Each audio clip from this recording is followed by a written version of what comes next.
शाम के ठीक 5 बजे हैं और 5 PM पर नए वीडियो के साथ हम हाजिर हैं। बिहार में सबसे कम पैसे वाले ये वैसे नेताजी जिन्होंने 2022 के MLC चुनाव में अपना परचम लहराया। 24 सीटों पर यह चुनाव हुआ था। इसमें सबसे अधिक बीजेपी के MLC विजयी हुए। दूसरे नंबर पर RJD रही और तीसरे नंबर पर JDU के MLC रहे। निर्वाचन आयोग में जमा कराए गए हलफनामे में भले ही ये बाकी निर्वाचित पार्षदों से कम पैसे वाले हैं, लेकिन कम पैसे भी इनके करोड़ों में ही हैं। ऐसे में 5 PM के 5 का तड़का में हम आपको उन 5 कम पैसे वाले करोड़पति MLC के बारे में बताएंगे जिन्होंने अपना परचम लहराने में सफलता पाई। बीजेपी के संतोष सिंह रोहतास सीट से लगातार दूसरी बार जीतकर अपनी ताकत का एहसास करा चुके हैं। रोहतास और कैमूर सीट से जीते संतोष सिंह इस लिस्ट में 5वें नंबर पर हैं। इस बार के जीते सभी 24 MLC करोड़पति हैं। इनमें ये कम संपत्ति वाले टॉप 5 MLC में शामिल हैं। जहां तक इनकी पढ़ाई लिखाई की बात है तो ये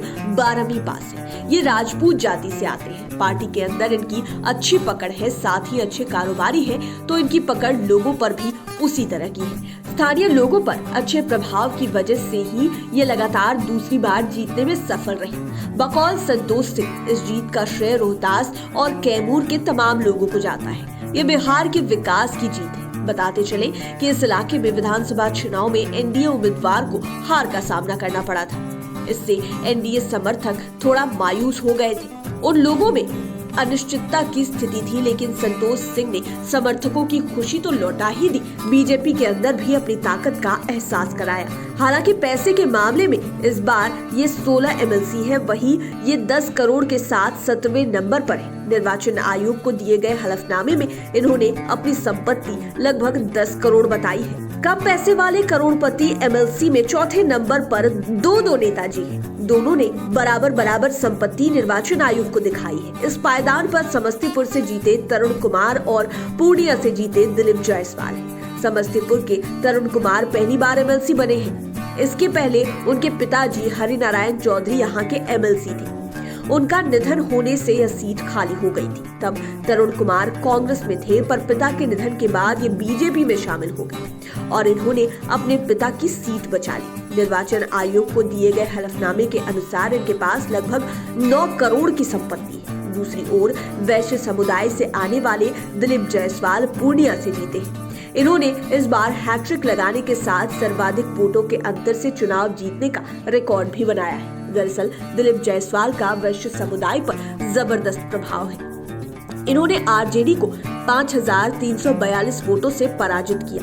इतने अधिक वोटों के अंतर से इस बार कोई भी MLC नहीं जीता है।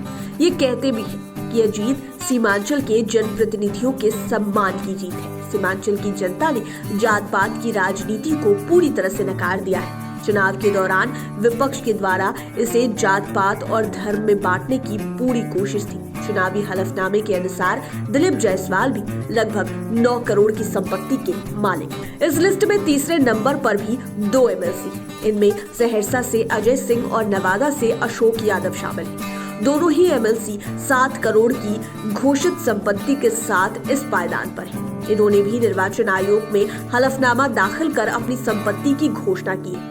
खास बात कि दोनों ही MLC ने अपनी अपनी चुनावी लड़ाई रोचक अंदाज में जीती है। एक ने बीजेपी कोटे के मंत्री नीरज कुमार बबलू को झटका दिया, तो दूसरे ने नेता प्रतिपक्ष तेजस्वी यादव को अपनी ताकत का एहसास कराया। सबसे पहले बात करते हैं सहरसा से जीतने वाले RJD उम्मीदवार अजय सिंह की। इनकी लड़ाई सबसे रोचक रही। दरअसल सहरसा से बीजेपी ने नूतन सिंह को अपना उम्मीदवार बनाया था। नूतन सिंह इसके पहले लोजपा से MLC बनी थी, लेकिन बाद में ये बीजेपी में शामिल हो गई थी। मंत्री नीरज कुमार बबलू की पत्नी नूतन सिंह पहली और दूसरी वरीयता वाले वोट में पिछड़ गई। हालांकि सर्टिफिकेट के लिए RJD के लोगों को धरने पर भी बैठना पड़ा था। सर्टिफिकेट मिलने के बाद अजय सिंह के समर्थकों में जान आई। दूसरी ओर नवादा में अशोक यादव को जीत मिली। अशोक यादव कभी RJD के वफादार सिपाही थे, लेकिन RJD ने जब इन्हें टिकट नहीं दिया तो इन्होंने बगावत कर दी। इन्होंने तन मन धन से अपनी लड़ाई लड़ी और तेजस्वी यादव को जोर का झटका देते हुए RJD उम्मीदवार को पटकनी दे दी। रीना यादव इस लिस्ट में संपत्ति के मामले में दूसरे नंबर पर है। ये CM नीतीश कुमार के गृह क्षेत्र नालंदा से आती हैं और इस बार इनकी दूसरी जीत है। इन्होंने आरजेडी उम्मीदवार वीरेंद्र यादव को पटकनी देकर सीधे नेता प्रतिपक्ष तेजस्वी यादव को झटका दे दिया। आरजेडी उम्मीदवार को यहां तीसरा स्थान मिला। सभी 24 सीटों में चिराग पासवान की इज्जत नालंदा में ही बची। लोजपा रामविलास पार्टी के उम्मीदवार यहां रनर अप रहे। लगातार दूसरी बार एमएलसी बनने वाली रीना देवी पटना कॉलेज पटना से वर्ष 2013 में पोस्ट ग्रेजुएट कर चुकी थी। हालांकि साल 2009 में ही ये पॉलिटिक्स में आ गई थी। ये हिलसा विधानसभा से विधानसभा चुनाव भी लड़ चुकी है। दरअसल इनके पति राजू यादव भी राजनीति में। 2015 के एमएलसी चुनाव में राजू यादव को ही उम्मीदवार बनाया गया था, लेकिन इनका नामांकन किसी कारण से रद्द हो गया था। यह गनीमत थी कि इनकी पत्नी रीना यादव ने भी नामांकन कराया था। चुनाव में इन लोगों ने मेहनत की और ये जीत गई। इनके बेस्ट परफॉर्मेंस के कारण ही जेडीयू ने इन्हें फिर से टिकट दे दिया। ये दोबारा से जीत गई। रीना यादव के पति का बिजनेस भी है और ये भी बिजनेस में हाथ बताती है। निर्वाचन आयोग के हलफनामे के अनुसार इनकी घोषित संपत्ति 5 करोड़ की है। बिहार में 24 सीटों पर हुए एमएलसी चुनाव में संपत्ति के मामले में सबसे कम महेश्वर सिंह, ये मोतिहारी से अपनी जीत दर्ज कर चुके हैं। भले ही ये संपत्ति के मामले में 2022 के चुनाव में सभी निर्वाचित एमएलसी से कम हो, लेकिन इन्होंने तेजस्वी यादव को भी जोर का झटका दिया है। इन्होंने अपनी जीत से यह साबित कर दिया कि मोतिहारी में इनकी चलती है। यहाँ तक संपत्ति की बात है तो सबसे कम संपत्ति होने के बाद भी एक करोड़पति है। निर्वाचन आयोग के पास जमा किए गए डॉक्यूमेंट के अनुसार ये 3 करोड़ की संपत्ति के मालिक है, लेकिन इनकी संपत्ति से ज्यादा इनकी जीत की इलाके में बात हो रही है, क्योंकि इन्होंने तेजस्वी यादव से बगावत करके यह जीत हासिल की। इन्होंने आरजेडी ही नहीं, बीजेपी को भी उतने ही जोर का झटका दिया। दरअसल महेश्वर सिंह मोतिहारी में भी किसी परिचय के मोहताज नहीं है। ये हरसिद्धि के विधायक रह चुके हैं, लेकिन आरजेडी ने इन्हें टिकट नहीं दिया। इसके बाद इन्होंने अपने बगावती तेवर दिखाने शुरू किए। तब आरजेडी के प्रदेश अध्यक्ष जगदानंद सिंह ने बाकायदा पत्र जारी कर महेश्वर सिंह को दल विरोधी गतिविधियों में शामिल होने का आरोप लगाते हुए 6 वर्षों के लिए निष्कासित कर दिया। अभी भी ये आरजेडी से निष्कासित ही है, लेकिन इन्होंने पार्टी से निकाले जाने की चिंता नहीं करते हुए मुस्तैदी के साथ चुनाव लड़ा। नतीजा चौंकाने वाला आया। महेश्वर सिंह मोतिहारी से चुनाव जीत गए।